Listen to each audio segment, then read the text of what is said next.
Hey guys, Eric at ProTexModeling.com in Grand Prairie, Texas. So we are out here in Irving today. We're starting a siding job. So this house here, sorry about the sunlight, if that messes you up. This house here was done by Sears back in the day. And believe it or not, Sears actually used to be really big into the vinyl siding game. And for siding in Texas, this isn't bad, right? Well, they did some things wrong, but they did some things right. So they underpinned everything, which is a good thing because that encapsulates the foam, right? So we're going to do the same thing. And they put foam on it. They put, it appears to be 3/4 inch foam. What they didn't do, they didn't tape the seams. So everywhere you have a seam, water gets behind vinyl siding, right? That's why it has drain holes in it. So everywhere you have a seam, water potentially could get through every one of these seams. You can see over there, that's a weak point in any house where those roofs come together. But right up against that roof, it's rotted. They did the old triangle. Instead of putting a gable vent up there, they put vented soffit. Now we're going to plug that gable vent, and we're going to open up the soffits and put soffit ventilation on here like you're supposed to have. That'll make them roof vents much more efficient and get all that hot air out of the attic.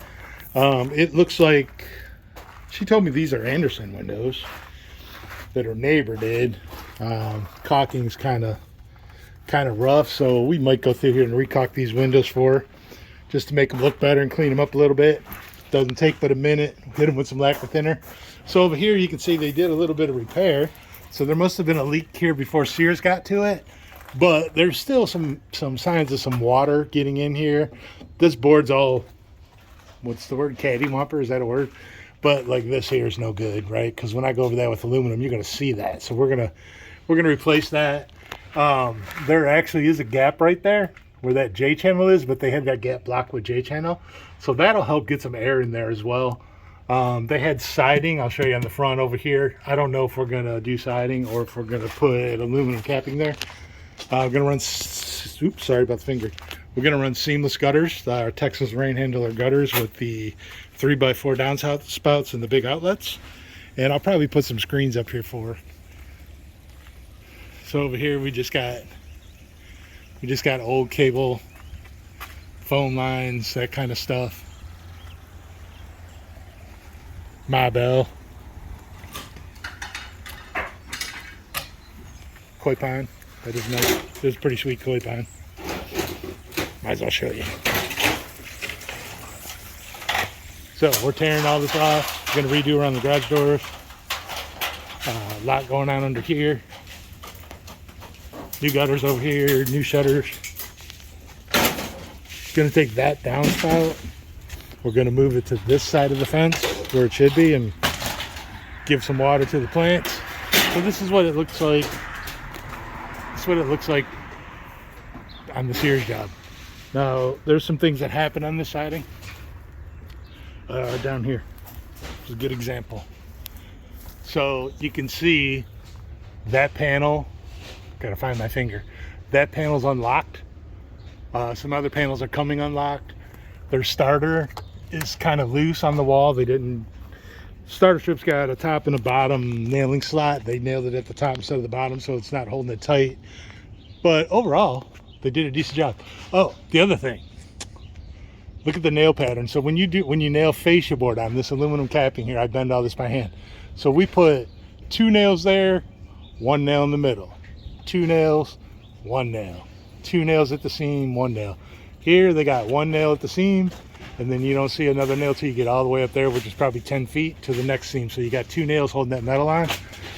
They did put some nails in through the bottom. I don't like nailing up through the bottom because it causes it to ripple. But had they not done that, this stuff would have blown off a lot sooner.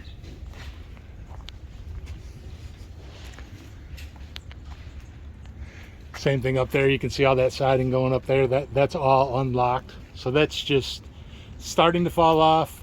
But I'm surprised it hadn't fallen off sooner. You can see one reason you don't want to lay your J channel on the shingles. Look how twisted that J is. That is probably from the heat of that dark roof. Vinyl and heat, you know, like that direct contact, it does get flexible, and it will cause it to rot. So you can see there with the siding.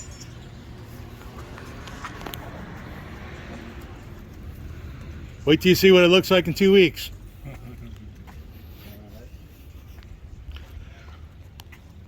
Port soffit. Here's another no-no. I don't know if I can do this, but you can see how that soffit is sagging in the middle. More than likely, we'll know when we take it off, is they either didn't put enough nails in it or they didn't put any nails, so all this is sagging. So all this is going to come down. We're going to put beaded soffit up here like we did at the Burleson job. It's going to give it a little more character. New shutters. We're going to actually clean this railing up and paint it with some Rust-Oleum for her. That's not something that was in the deal.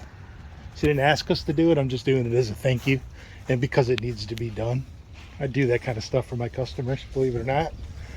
When you don't go bargain shopping and I've got enough in my jobs to do that kind of stuff, I just do it because it's the right thing to do. So you can see on this side all that trim. Now we started tearing that off, but this was missing when I got here. That one was starting to fall off. The soffit was still good. Their corners, the way they did their corners, I didn't touch any of this.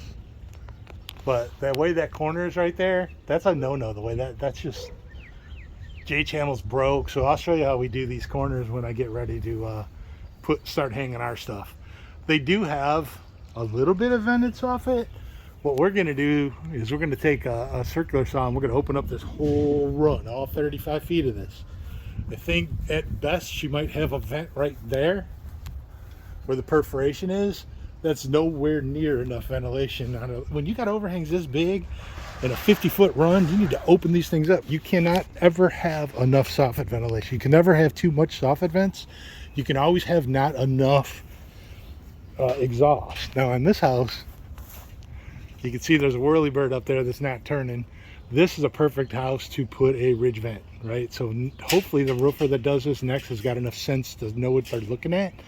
And what they do is they get rid of those whirlybirds, they get rid of any electronic vents up there, and they put a passive ridge vent across the whole top of this house. You just cut the ridge open 2 inches on each side of the vent, and that lets all that hot air escape right through the top of your roof. Makes a big difference. So we'll keep you informed on how this thing looks as we go along. We're going to be here for a couple weeks. See ya.